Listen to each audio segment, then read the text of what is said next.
Bonsoir et bienvenue dans l'échiquier international en direct sur Al24 News. La guerre en Ukraine, un dossier qui continue de dominer l'actualité internationale. Ce qui se passe en ce moment dans la région suscite en tout cas de plus en plus les inquiétudes, notamment en matière de sécurité en Europe. On va revenir sur les derniers développements sur le front, bataille à Bakhmout, contre-offensive ukrainienne annoncée, sanctions occidentales contre la Russie et cette guerre sur le front médiatique qui elle aussi continue de faire rage. Place au débat avec nos invités ce soir dans un instant.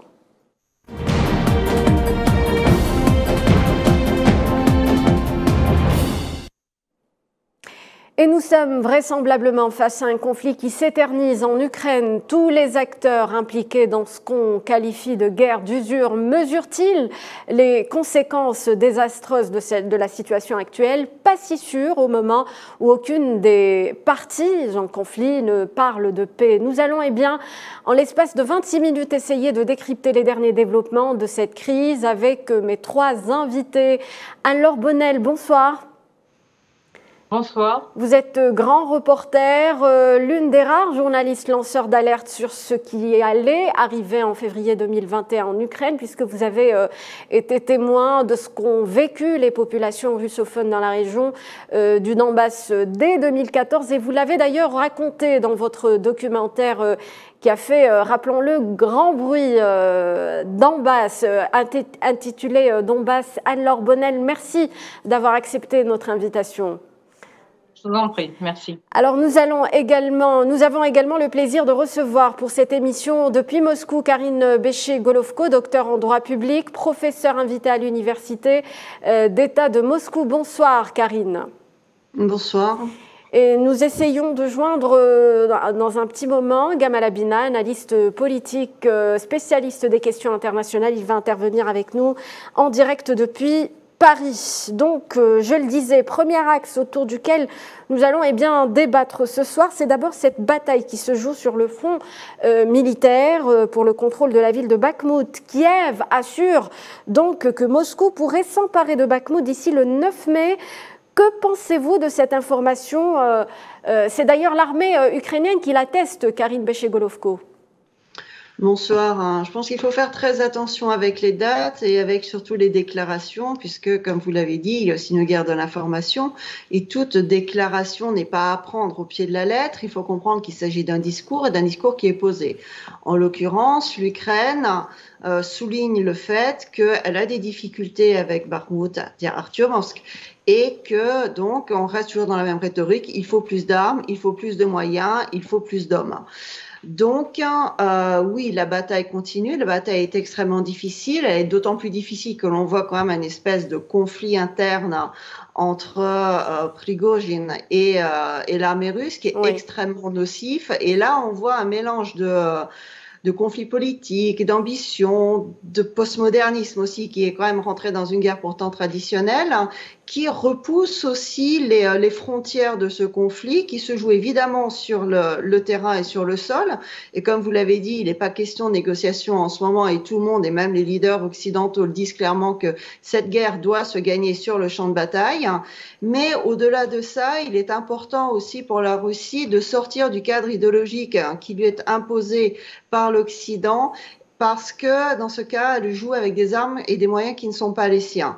Donc, l'on voit ici tout un chamboulement en fait, et sur le terrain et sur la manière d'entrevoir le conflit et en perspective quelle victoire. Parce que si chacun attend une victoire, elle est différente pour tout le monde.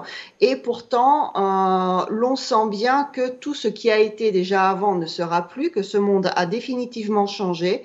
Pourtant, quel sera son visage derrière et surtout quand cela terminera? Comme vous l'avez dit, c'est un conflit à long terme, car c'est un conflit civilisationnel et il va être effectivement très difficile. Pour l'instant, sur le terrain, c'est tendu, c'est difficile, mais les armées se battent et l'armée russe se bat.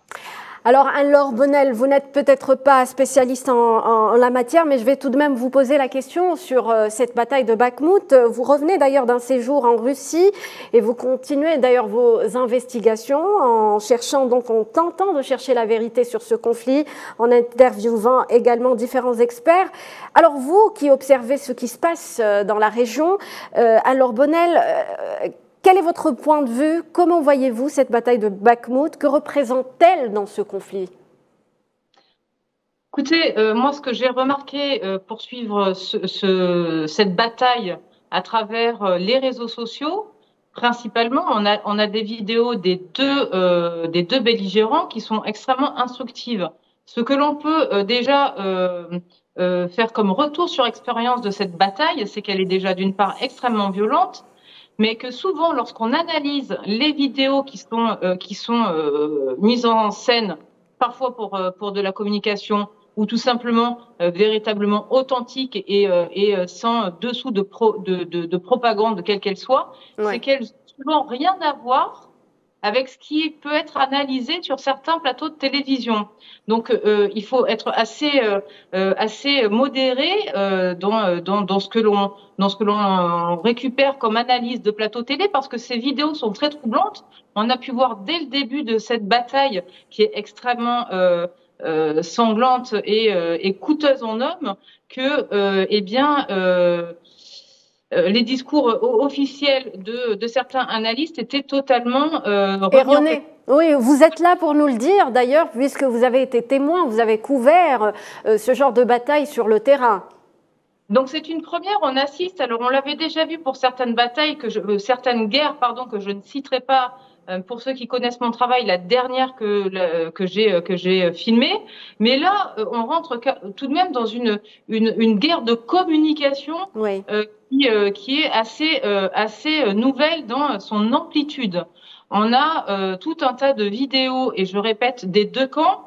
Je répète encore une fois, qui souvent contredisent les communications de plateau TV, mais également les communications des politiques, des analystes et des gouvernements. Il faut savoir, et là j'enfonce des portes ouvertes, mais une guerre, c'est avant tout, et depuis la nuit des temps, une guerre de l'information.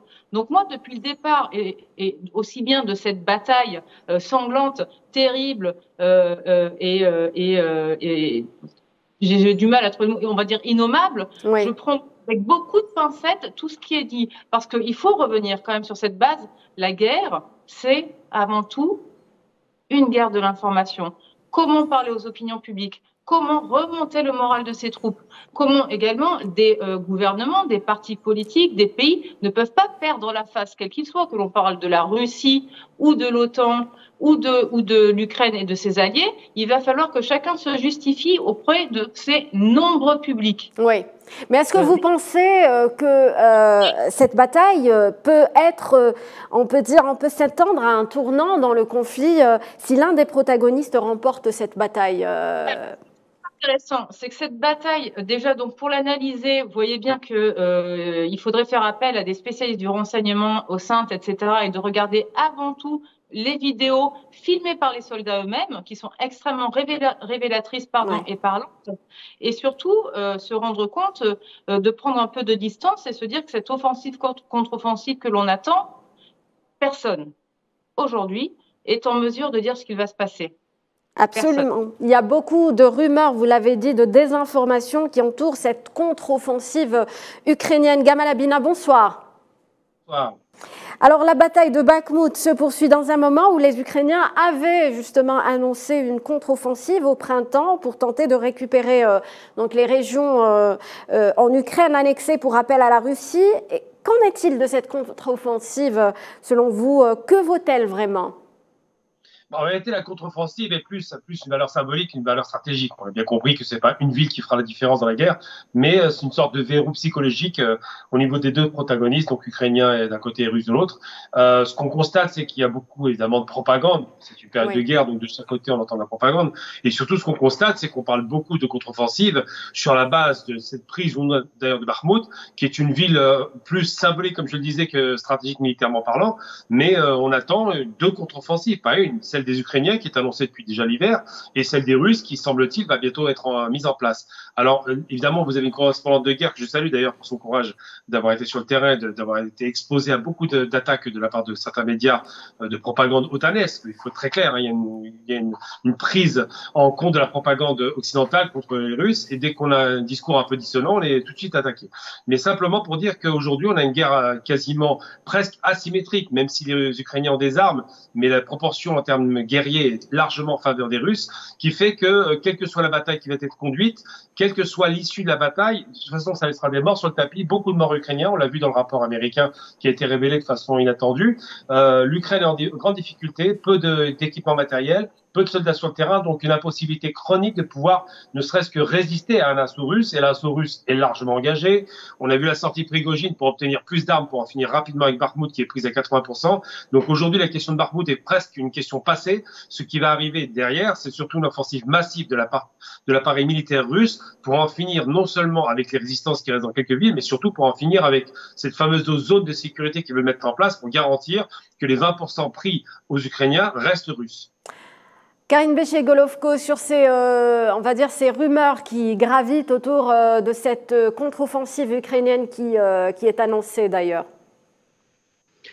Oui, je suis assez d'accord avec votre intervenant. C'est vrai que Bakhmout ou Artyom, c'est une question plus symbolique que stratégique, même si ça permet de débloquer aussi la situation militairement sur le terrain.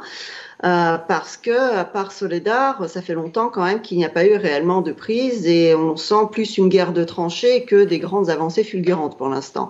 Donc, c'est pour ça qu'il y a beaucoup de discours autour des contre-offensives. L'on voit de temps en temps, on voit des offensives régulières lancées et par l'armée ukrainienne qui sont systématiquement refoulées et l'armée russe qui avance petit à petit. Donc on peut pas dire non plus que pour l'instant il n'y en a pas.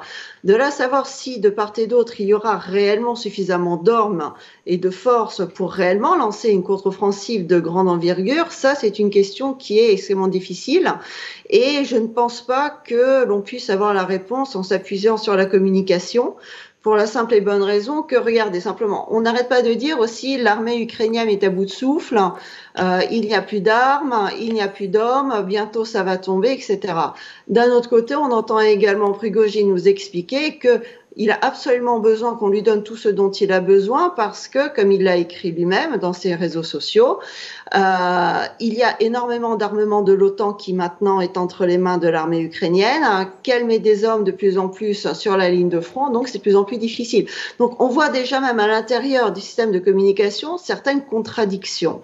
Autrement dit, de toute manière, nous sommes à ce niveau-là uniquement au niveau de la communication. Quoi qu'on en dise, la guerre de l'information, certes, c'est important, pas au niveau communicationnel, mais au niveau politique, parce qu'effectivement, les pouvoirs doivent justifier les avancées, les reculs, les pertes, les mobilisations. Mais n'oublions pas une chose, une guerre, elle se gagne pas sur les plateaux télé. Une guerre, elle se gagne sur le terrain.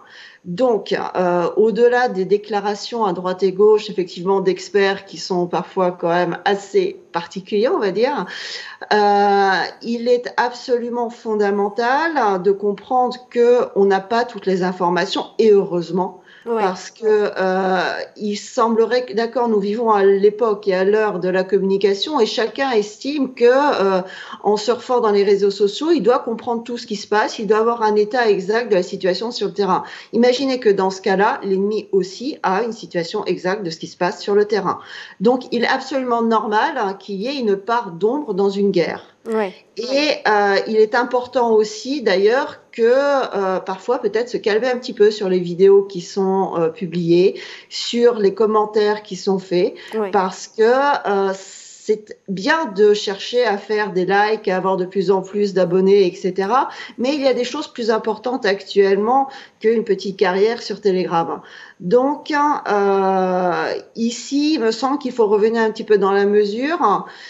Et en ce qui concerne très concrètement Artyomovsk et ce combat, dans tous les cas, n'oublions pas une chose, nous sommes du côté russe dans une guerre de libération du territoire national. Ce territoire est constitutionnellement et juridiquement russe. Donc la question n'est pas de savoir si c'est stratégique ou pas stratégique. Un territoire national doit être couvert par l'État auquel il appartient. Donc la Russie doit libérer ce territoire. C'est pas une question stratégique, c'est une question vitale. Très bien. Donc cette guerre continue en tout cas d'être scrutée, d'être très commentée sur les plateaux télé, même sur les réseaux sociaux. Anne-Laure Bonnel, cela nous permet en tout cas de savoir ce que pensent justement les Occidentaux en voyant tous ces développements. Justement, j'aimerais en savoir plus sur le soutien des Occidentaux aux Ukrainiens dans cette guerre. On le sait, les Occidentaux continuent donc de soutenir, de parler de ce soutien à l'Ukraine, mais également de durcir les mesures, leurs sanctions contre la Russie. Que pensez-vous justement de tout cela, Anne-Laure Bonnel? Comment l'analysez-vous? Alors, avant toute chose, j'aimerais pouvoir préciser ce qui vient d'être dit, c'est que les frontières de 2022, les Français et les Occidentaux ne les ont pas reconnues. Il faut quand même rappeler que ce qui est navrant dans tout ça, c'est cet échec diplomatique pendant 8 ans sur les accords de Minsk. Oui. Je ne peux pas, et je ne le ferai jamais, ne pas condamner cette guerre. Hein. Le 24 février reste un échec diplomatique et c'est navrant. En ce qui concerne les sanctions, là, on a un nouveau paquet de sanctions. Un 11e, oui, qui a été annoncé aujourd'hui. Oui. Je pense que là, il se passe quelque chose de très dangereux. On est en train d'assister à la division du monde. Pourquoi je vous dis ça?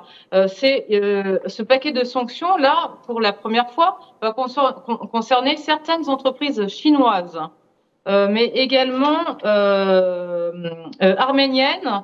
On a les Émirats arabes unis qui sont également visés et la Syrie. Or, ce que les Occidentaux n'ont pas compris, encore une fois, ce que je vous dis, ce n'est pas pour légitimer quoi que ce soit, c'est à un moment donné, il faut prendre un peu de recul dans tout ça.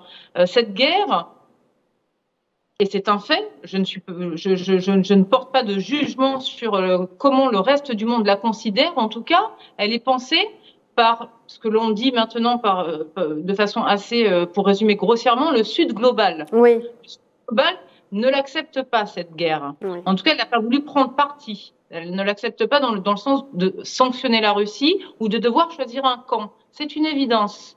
Donc, quand je vous dis qu'on est en train d'assister à une division du monde et qu'un orage est certainement en train de se préparer, il est incarné par ce nouveau paquet de sanctions qui est quand même assez déstabilisant. Je ne sais pas s'il va aboutir, mais en tout cas, il ne faut pas oublier que c'est que pour la première fois, des entreprises des Émirats arabes unis, de Syrie, d'Arménie, évidemment russes et chinoises, là, sont impliquées. Donc déjà, il faut rappeler aux spectateurs que les États-Unis ont perdu une part de leur hégémonie. Hein, la confiance a été quand même remise en question pour tout un tas de bonnes et de mauvaises raisons. Et donc ce paquet de sanctions-là, moi je m'inquiète, puisque l'Occident quand même reste relativement isolé, puisque beaucoup de pays disent que c'est une guerre entre Occidentaux.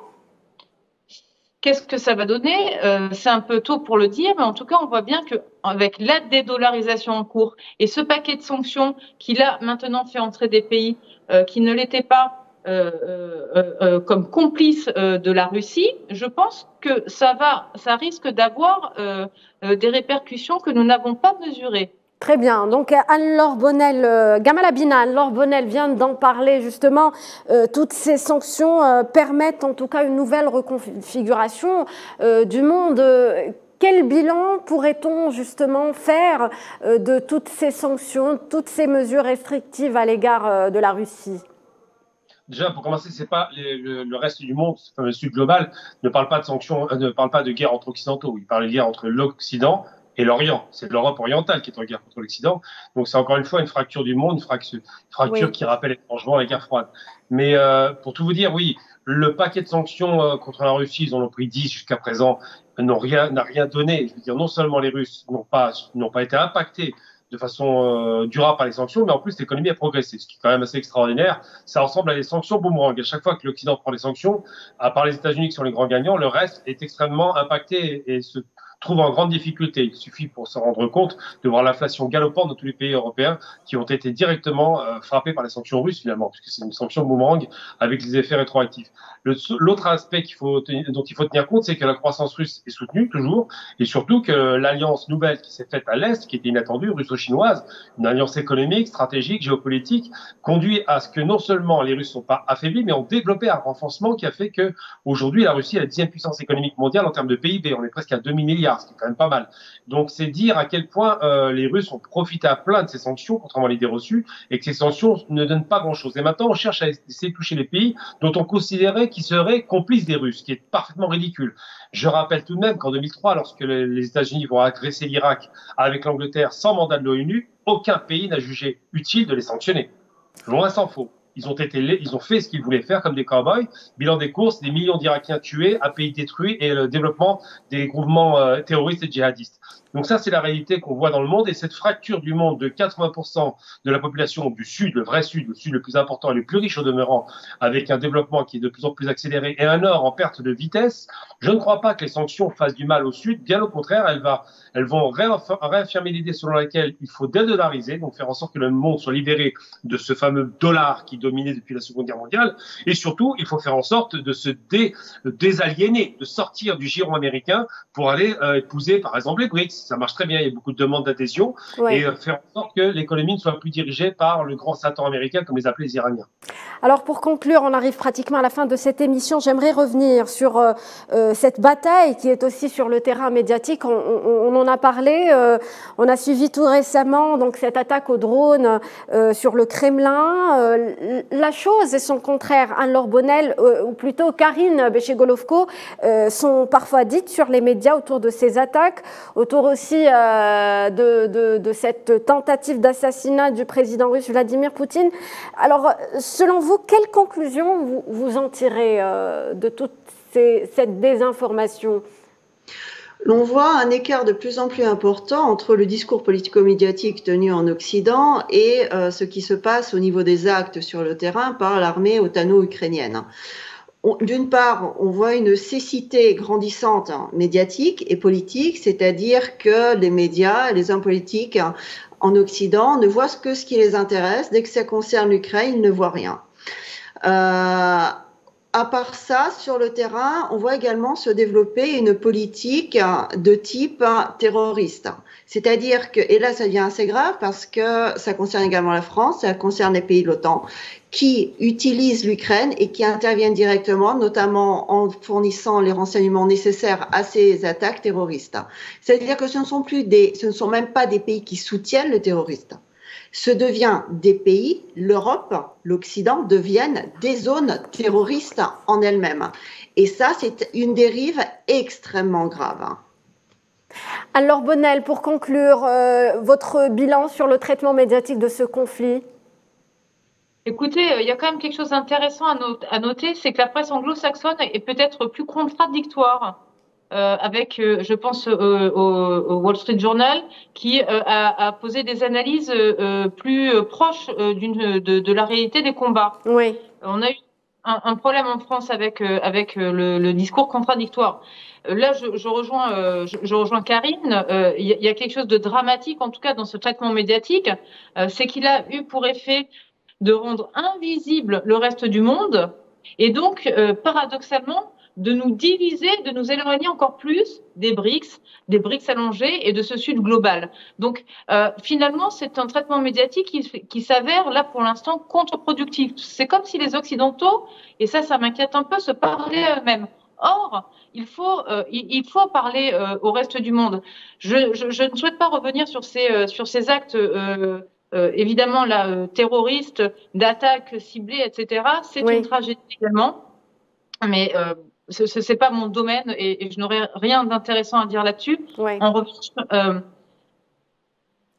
nos médias devraient prendre conscience qu'il est à un moment donné nécessaire là d'ouvrir d'autres fenêtres parce que le reste du monde nous pointe du doigt en nous disant écoutez, quand on a des milliers de morts, et là je pense à l'Arménie ou d'autres zones, personne ne parle. La famine en Somalie a fait 43 millions de décès. Qui en a entendu parler de tout ça? Donc vous voyez bien que ces pays qui sont sous-médiatisés commencent à nous reprocher une surmédiatisation de la conflit ukrainien. Merci Anne-Laure Bonnel pour votre intervention. Je remercie également Karine Bécher-Golovko et Gamel Abina de leur participation dans ce numéro de l'Échiquier international. Merci à vous, chers téléspectateurs, de nous avoir prêté attention. Passez une très bonne soirée sur Al 24 News.